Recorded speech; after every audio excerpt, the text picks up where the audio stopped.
4 भारतीय जर्नैलों की डायरियां मेरे कब्जे में थीं। इन डायरियों का एक एक सफ़ा बेशकीमत मालूमात से भरा हुआ था। सबसे अहम चीज आइंदा भारतीय हमले का मुकम्मल प्लान और बॉर्डर पर भारतीय फौजों की पोजीशन। 4 मुख्तलिफ जगहों से बैक वक्त हमला करने की एरो बनाकर निशानदेही, हमलावर फौजों के लिए तोपखाने के कवर, इन्फेंट्री डिविजन्स में पहले से मौजूद टैंक रेजिमेंट्स की तादाद, एक पूरे टैंक डिवीजन का सियालकोट और लाहौर सेक्टर पर बैक वक्त हमला और पाकिस्तानी अफवाज के मुमकिना जवाबी हमले की जगहों का तयन किया गया था। इस नक्शे और मुतल्लिका कागजात में इनकी तफसील देखकर यूं महसूस होता था कि हम भारतीय हाई कमांड के ऑपरेशन रूम में मौजूद हैं, जिसमें जंग के दौरान हर एक महाज की तफसील मौजूद होती है। कागजात के मुताबिक भारतीय नेवी और एयरफोर्स ने कराची को अपनी गोलाबारी का निशाना बनाना था और सुबह सिंध को सड़क और रेल से बाकी पाकिस्तान से काटना था। भारतीय बॉर्डर सिक्योरिटी फोर्स को बाकायदा अफवाज के साथ मिलकर हैदराबाद और कराची पर कब्जा करना था। भारतीय वजीर आजम को भेजे गए खत में यकीन दहानी करवाई गई थी कि अगर प्लान के एन मुताबिक हमला किया गया तो 80% यकीनी कामयाबी थी। कामयाबी की सूरत में मफ्तूहा इलाकों में फौजी गवर्नर मुकर्रर करने के लिए चंद जर्नैलों के नामों की सिफारिश भी की गई थी। बाकी डाक के पैकेट में हस्बे मामूल अहम नौयत के खुतूत थे। मैंने साथियों को फौरी तौर पर उन सब की तस्वीरें और कॉपियां बनाने पर लगा दिया। नक्शे की भी कई तस्वीरें उतारी गईं, लेकिन मैं मुतमईन नहीं था। मैं चाहता था कि इस नक्शे की हूबहू कॉपी बनाई जाए। नक्शे की कॉपी कैसे बनाई जाती, मुझे और मेरे साथियों को इस बारे में कुछ इल्म नहीं था। मैं अल्लाह का नाम लेकर शहर में किताबों और नक्शों के एक बड़े स्टोर पर चला आया। वहाँ हर जगह के नक्शे मौजूद थे। मैंने बहरुल काहिल के एक निस्बतन गैर मारूफ जजीरे पापा न्यू गिनी का नक्शा मांगा, जो बड़ी तलाश के बाद सेल्समैन ने मुझे ला कर दिया। मैंने कहा कि मुझे इस जैसे 6 और नक्शे दरकार हैं। सेल्समैन ने माजरत की कि सिर्फ एक ही नक्शा मौजूद है। मैंने कहा नक्शे को हूबहू कॉपी करने के लिए जो कागज इस्तेमाल होता है वो मुझे चाहिए। उसने उस कागज का नाम गालिबन ट्रेसिंग पेपर बताया। 12 और 24 इंच के स्केल, मुख्तलिफ अकसाम की पेंसिलें और मुख्तलिफ रंगों के हाईलाइटर, एक बोर्ड और नक्शे को बोर्ड पर लगाने के लिए पिन्ने खरीद ली और साथियों के घर लौट आया। कॉपी करने वाले कागज का रोल ट्रांसपेरेंट था और उसे नक्शे के ऊपर जमा कर लगाने से नक्शा साफ दिखाई देता था। मैंने मैट्रिक तक ज्योमेट्री पढ़ी थी और इसी इब्तिदाई इल्म की बिना पर मैंने नक्शे की 2 कॉपियां बनाने का काम संभाला। यकीन जानिए कि मेरी जिंदगी में नक्शे की कॉपी बनाने की ये पहली कोशिश थी। लकड़ी के बोर्ड पर नक्शा और उसके ऊपर ट्रेसिंग पेपर पिन्नों से जमा कर लगा दिया और अल्लाह का नाम लेकर नक्शे में बनी पाकिस्तान और भारत की बॉर्डर लाइन बनाई और चंद घंटों की मेहनत के बाद नक्शे को हूबहू बमा हर एक तफसील और रंगों के ट्रेसिंग पेपर पर मुंतकिल करने में कामयाब हो गया। चंद मिनटों के तौक़ुफ़ के बाद मैंने दूसरा ट्रेसिंग पेपर उसी नक्शे की एक और कॉपी बनाने के लिए लगाया। इतनी बड़ी कामयाबी ने हमें भूख और थकन का एहसास भी न होने दिया। हमारा एक साथी हर घंटे के बाद चाय और बिस्किट हमें पेश करता, जिससे हम तरोताजा हो जाते। मेरे नंबर 2 ने बताया कि छोटे कैमरे की फिल्में खत्म हुआ चाहती हैं। मैंने इन फिल्मों के रोल पर तहरीर, उनका साइज और कंपनी का नाम पढ़कर अपने नंबर 2 को कहा कि कनॉट सर्कस में कोडैक की एजेंसी और सेल शॉप है, वहां जाकर पता करे, शायद इस साइज की फिल्म मिल जाए। मैंने उसे कैमरे में पढ़ने वाले सेल भी लाने का कहा। 1 घंटे के अंदर ही मेरा नंबर 2 खुश खुश वापस लौटा। उसने सेल शॉप में उस साइज की मौजूद सारी की सारी 32 फिल्में खरीद ली थी और कैमरे के लिए बहुत से फालतू सेल भी ले आया था। हम अपने काम में जुटे हुए थे। स्लेटों से धड़ाधड़ कॉपियां बन रही थी। कैमरे से हर सफे के 2-2 फोटो बनाए जा रहे थे और मैं नक्शे की दूसरी कॉपी बनाने में मशगूल था। आधी रात से ज्यादा बीत चुकी थी जब हमने काम खत्म किया। अब हमारे पास डायरियों के हर सफे की 2-2 कॉपियां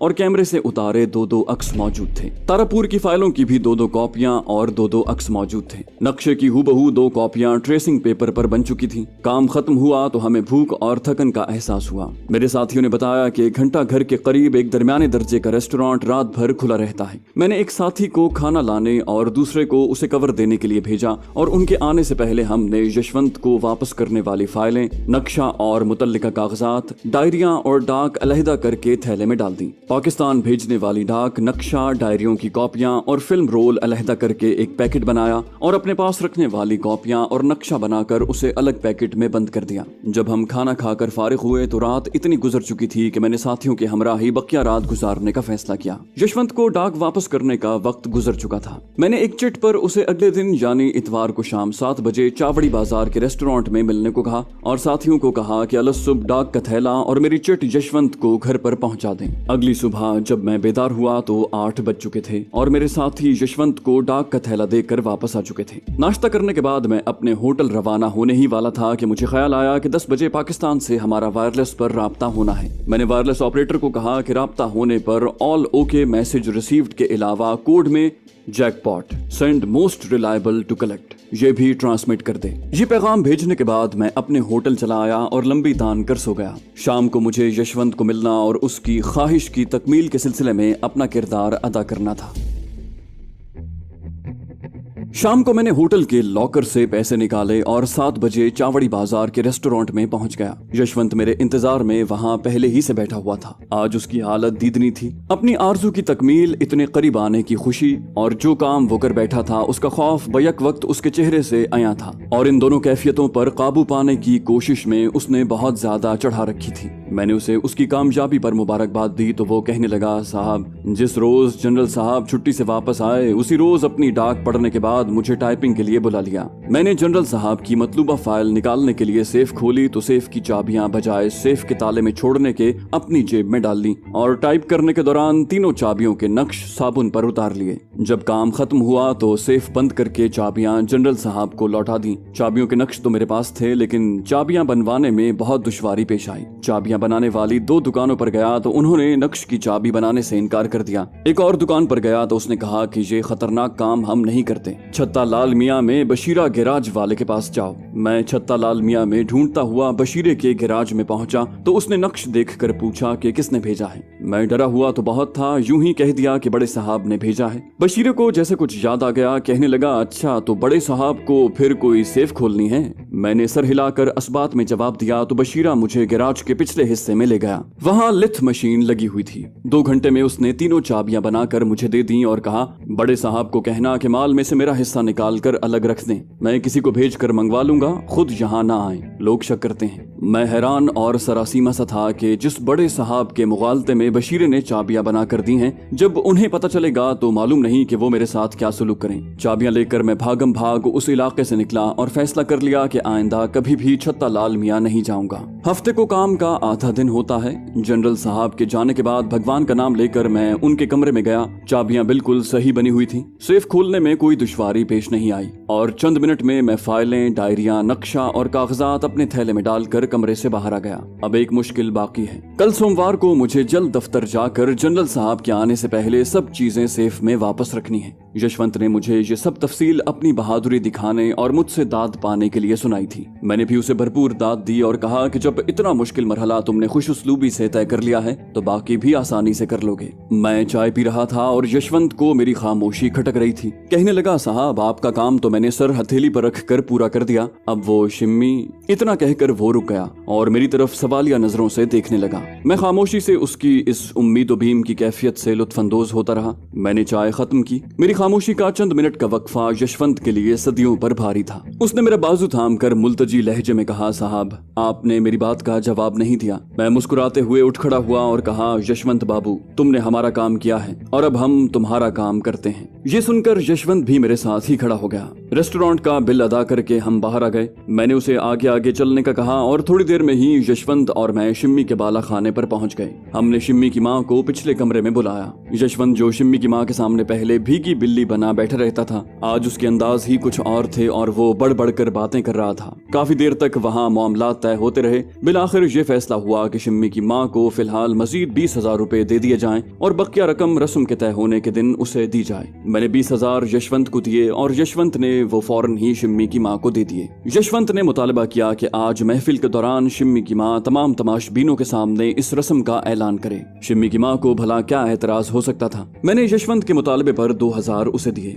यशवंत वहीं बैठ गया और मैं वापस चला आया। वापसी पर मैं सोच रहा था कि जर, जमीन और जन ही हर फसाद की जड़ है और इसमें एक लफ्ज वतन से गद्दारी भी फसाद में शामिल कर लिया जाए तो बहुत मुनासिब रहेगा। अगले 2 रोज मैं बिल्कुल फारिग रहा। मंगल को यशवंत ने हस्बे मामूल डाक मेरे साथियों को दी, जिसकी कॉपियां बनाकर डाक उसे लौटा दी गई। अब मुझे आइंदा बुध को पाकिस्तान से वायरलेस पैगाम का इंतजार था। बुध को सुबह ही मैं साथियों के घर चला गया। मुकर्रर वक्त पर वायरलेस सेट ऑन किया। राब्ता कायम होने पर पाकिस्तानी मैसेज मिला जिसे डिकोड किया गया। मैसेज में कहा गया था कि आइंदा इतवार एक स्पेशल कोरियर जिसे मैं जानता हूँ अपने साथियों के हमरा मुझे सब्जी मंडी रेलवे स्टेशन पर 11 बजे मिलेगा। तमाम डाक उसके हवाले कर दी जाए। میں نے اپنے ساتھیوں سے مشورے کے بعد یہ فیصلہ کیا کہ جنرل کی سیف سے حاصل شدہ نقشہ، ڈائریوں اور فائلوں کی ایک ایک کاپی کے علاوہ یشونت سے متعلقہ تصاویر کی بھی ایک ایک کاپی اپنے پاس رکھی جائے اور شروع سے اب تک کے مشن کے دوران اپنے پاس رکھی جانے والی سب کاپیاں جلا دی جائیں۔ ہم نے یہ کاپیاں اپنے پاس محض اس لیے رکھی تھیں کہ خدا نخواستہ اگر کوریئر دوران سفر پکڑا جائے تو حاصل شدہ معلومات ضائع ہونے سے بچ جائیں اور ہم دوبارہ انہیں پاکستان پہنچانے کی کوشش کریں۔ میں نے اس بار بھی جنرل کی سیف سے مہیا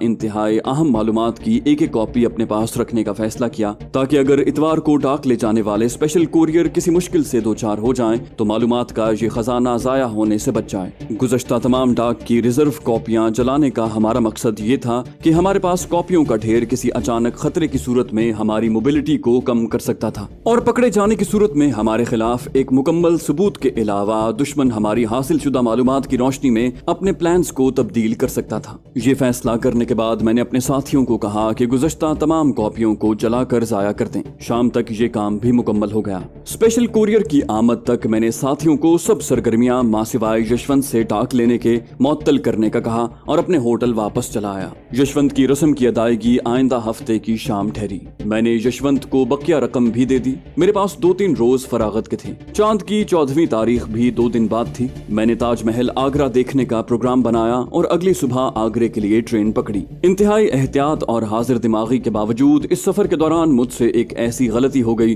جس کے متعلق میں آج بھی سوچتا ہوں تو ہنسی آ جاتی ہے اور اپنی غلطی کا متوقع انجام سوچ کر میں کانپ اٹھتا ہوں۔ ریل کا سفر میں ہمیشہ کوشش کرتا تھا کہ 3rd کلاس میں کروں۔ اس کی وجہ یہ تھی کہ رش کی وجہ سے اس کلاس میں ہر کوئی جگہ بنانے اور اپنے سامان کی فکر میں مصروف رہتا ہے اور دوسرے مسافروں کی طرف کم ہی توجہ دے سکتا ہے۔ مجھے ڈبے میں کھڑکی کے ساتھ سنگل سیٹ ملی۔ میرے سامنے کی سنگل سیٹ پر ایک ہندو براہمن ماتھے پر تلک لگائے الٹی دھوتی باندھے بیٹھا ہوا تھا۔ آگرہ پہنچنے سے قریباً آدھا گھنٹہ قبل اس براہمن نے ڈھکن والی پیتل کی چمکتی ہوئی گڑوی نکالی اور ہاتھ کی اوک میں پانی انڈیل کر پینے لگا۔ میری پیاس بھی اچانک جاگ اٹھی تھی۔ میں نے اس براہمن کو کہا، مہاراج اگر کشٹ نہ ہو تو ہمیں بھی جل پینے کو دیں۔ براہمن نے گڑوی میری طرف بڑھا دی۔ میں نے پانی اپنے ہاتھ کی اوک بنا کر پینا چاہا تو سارا پانی میری ہاتھ کی انگلیوں کے خلا سے نیچے بہنے لگا۔ براہمن نے مجھے اس مشکل صورت میں گھرا دیکھ کر مسکرا کر کہا، مہاشے آپ گڑوی کو منہ لگا کر جل پی لیں۔ میں نے گڑوی کو منہ لگا کر سیر ہو کر پانی پیا اور شکریہ کے ساتھ گڑوی اسے واپس کر دی۔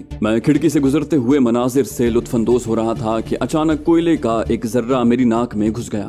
بھارت میں اس دور میں اکثر ریلوے انجن کوئلے سے چلتے تھے۔ مجھے چھینک آئی اور بے اختیار میرے منہ سے الحمدللہ نکلا۔ براہمن نے مجھے گھور کر دیکھتے ہوئے غصے بھری آواز میں پوچھا، تم مسلمان ہو؟ اسے اپنی گڑوی کے بھرشٹ ہو جانے کا غم اور غصہ تھا۔ مجھے کچھ اور نہ سوچا تو میں نے اسے سرگوشی میں کہا، خاموش رہو، اس ڈبے میں کچھ پاکستانی جاسوس سفر کر رہے ہیں۔ صرف انہیں متوجہ کرنے کے لیے میں نے یہ لفظ کہا ہے، میں دلی میں IB کا آفیسر ہوں اور دلی سے ہی انہیں پہچاننے کی کوشش میں ہوں۔ براہمن حیران اور ششدر مجھے دیکھنے لگا۔ میں نے اپنے حواس پر قابو پانے کی پوری کوشش کی لیکن کچھ سمجھ میں نہیں آ رہا تھا۔ ہم دونوں اسی کیفیت کا شکار تھے کہ گاڑی کی رفتار کم ہونے لگی۔ یہ اسٹیشن راجا کی منڈی تھا، یعنی آگرے کا سول اسٹیشن۔ اگلا آگرہ چھاونی تھا۔ میں ڈبے سے باہر آ گیا۔ تاج محل دور سے دکھائی دے رہا تھا۔ حالات کے تحت میں نے تاج محل کی سیر کا پروگرام ملتوی کیا۔ چند منٹوں میں ہی گاڑی روانہ ہو گئی اور میں واپس دلی جانے والی گاڑی کے انتظار میں ویٹنگ روم میں بیٹھ گیا۔ واپسی کے لیے میں نے 2nd کلاس کا ٹکٹ لیا اور شام ڈھلنے سے پہلے دلی پہنچ گیا۔ واپسی کے سفر کے دوران بھی میں پریشان رہا۔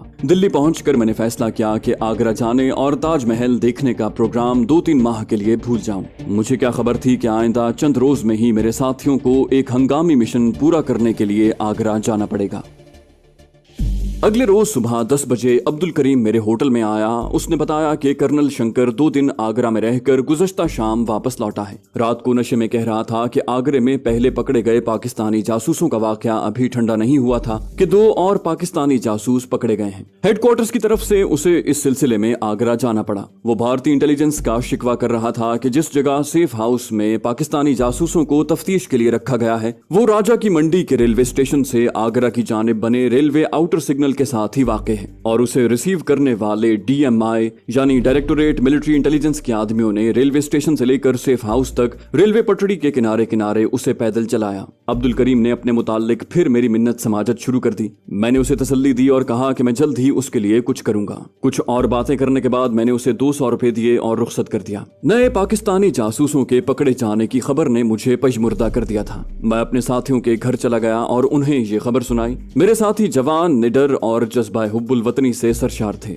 ये बात सुनकर वो भड़क उठे और कहने लगे कि इन जासूसों को छुड़वाने के लिए हमें फौरी कार्रवाई करनी चाहिए। मेरे 3 साथी गैर शादीशुदा थे। उनमें से एक कहने लगा, सर, जब से हम भारत में दाखिल हुए हैं हमने ज़हनी तौर पर यह तस्लीम कर लिया है कि हम अपने खून का आखिरी कतरा तक अपने वतन की हुर्मत और हिफाजत के लिए निछावर कर देंगे। जो पकड़े जा चुके हैं वो भी हमारे भाई हैं और यकीनन यही जज्बा लेकर वो भारत में दाखिल हुए होंगे। अगर हम उन्हें बचाने में कामयाब हो जाएं तो हमारे लिए ये अपने मिशन में कामयाबियों से ज्यादा अहम होगा। चौथे साथी ने कहा, सर, अगर खुदा न खास्ता आप या हम में से कोई पकड़ा जाए और बाकी साथियों को उस जगह का इल्म हो जाए तो क्या हम यूं ही खामोश बैठे रहेंगे? गिरफ्तार होने वाले भी हमारे अपने हैं और उन्हें छुड़वाने के लिए हमें कोई दकीका फरोगुजाश्त नहीं करना चाहिए। मैंने उन्हें कहा कि मैं उनके इस जज्बे की कदर करता हूं, लेकिन हमें जोश के साथ होश से भी काम लेना चाहिए। पूरे भारत की आबादी में हम 5 ही एक दूसरे की हकीकत से बाखबर हैं। हमें यहाँ सिर्फ अपने मिशन पूरे करने के लिए भेजा गया है। अगर हम अपने सीनियर्स की हिदायत के खिलाफ गिरफ्तार जासूसों को छुड़वाने का फैसला कर भी लें तो हमें पहले चंद बातों को मद्देनजर रखना होगा। सबसे पहले ये कि इन जासूसों की निगरानी पर कितने पहरेदार मुतय्यन हैं, उनके पास असलहा किस किस्म का है। नंबर 2 ये कि भारतीय तशद्दुद के बाद वो इस काबिल हैं भी कि हिरासत से छूटने के बाद फरार हो सकें। नंबर 3 ये कि वो फरार होकर कहां जाएंगे। पाकिस्तान की तरफ का बॉर्डर तो भारत से उनके फरार होने के फौरन बाद सील कर दिया जाएगा। पहरेदारों से बगैर मुकाबले के हम उनको हिरासत से छुड़वा नहीं सकते। मुकाबले में हम जख्मी और गिरफ्तार भी हो सकते हैं और ऐसी सूरत में हमारा सारा मिशन उलट पलट हो सकता है।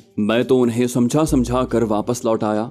मेरे वहमो गुमान में भी न था कि मेरे जाने के बाद वो खुद ही सारी प्लानिंग करके मेरी इजाजत और इल्म के बगैर ही इस पर फौरी अमल पैरा हो जाएंगे।